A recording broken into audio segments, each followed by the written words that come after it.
Good. On we were talking about the Arizona speeding ticket blah, and I was thinking about the whole Arizona immigration issue and how complicated it is. But I saw on the news this morning about I don't know if you saw this or heard this about that a new person has been brought in, a new significant figure has been brought into the immigration in the Arizona issue. Did you hear about this? No. Dora the Explorer. Isn't that like a cartoon character? That is correct. Yeah, Dora the Explorer.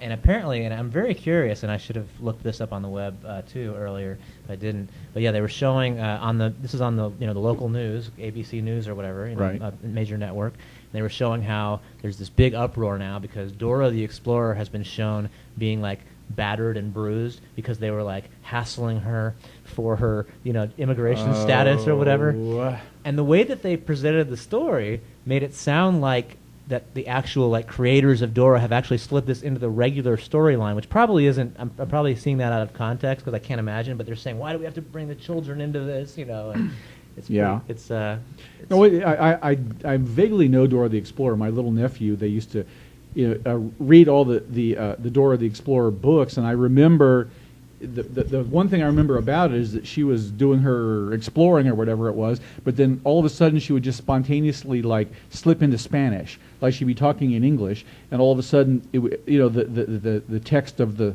storyline would just go to Spanish. So I understand the concept. It was to teach kids to kind of be bilingual or whatever. But is Dora actually Hispanic herself? Well, I think that's part of the controversy here. I mean, there's two angles here. One of them is do we really need to drag 4-year-old kids that are probably not the best people to make these decisions into this at this early stage of discussion? And then the second part is on a more serious note, is Dora here illegally? Well, unless she can come up with some papers, then... Well, that's what I'm saying. I mean, it's all cute and funny that, she's a cartoon character, but the fact is she's here.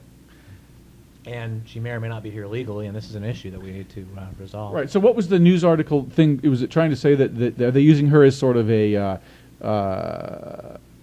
symbol for this whole controversy of the law being unfair and being discriminatory and racist? Exactly. And that they're, like I said, they're bringing in, that they're bringing it to a level where young children are having to be involved in this. And really, I don't think that when you're talking to your 4-year-old, it's like, what flavor Pop-Tart do you want? Chocolate.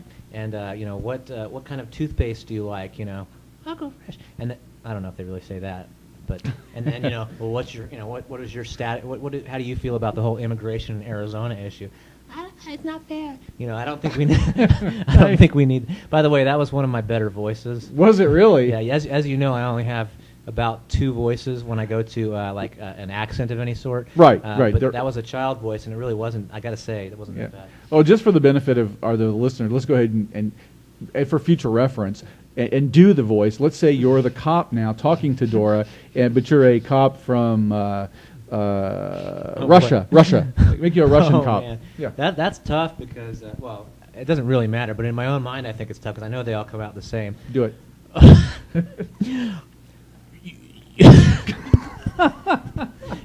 So Russian. I mean, you really stumped me with. See, like if it was. But it doesn't matter because they're all going to. Because I'm going to ask you to do the Spanish one in a minute. It's going to sound exactly the same. But to me, in my brain, the Spanish one's going to come out. I have an angle to go at it from. I know it's going to come out sounding exactly the same. But in my brain, I have something to start with. But the Russian one, I'm like, all I can think of is like Boris Yeltsin, and I'm like,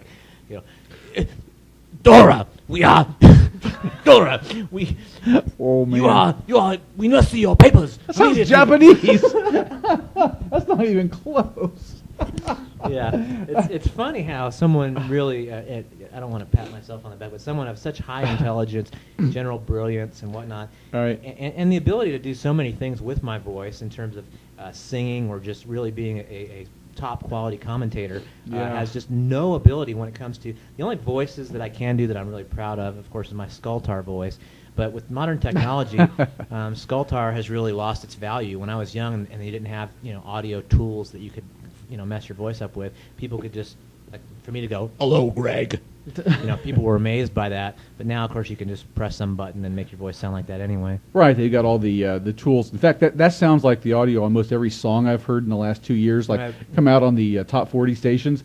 The what do they call it? Auto tune. Yeah. Is the and that's sort of like the organic version of auto tune. Yeah, I can do the one voice. For about the past 10 years I've been doing Hank Hill. How you boys doing? And that was relevant, but then now King of the Hill's off the air, and so it's kind of starting to lose some of its punch. So if I say, I can't poop, it's funny. I mean, come on, it's you anybody that can't poop, it's funny. In right. general, right. Any kind of poop joke is going to be funny, but when you take that, put it in the Hank Hill, I sell propane and I can't poop. Then let me vouch for you too on that, because I was a pretty big King of the Hill fan, and that's solid.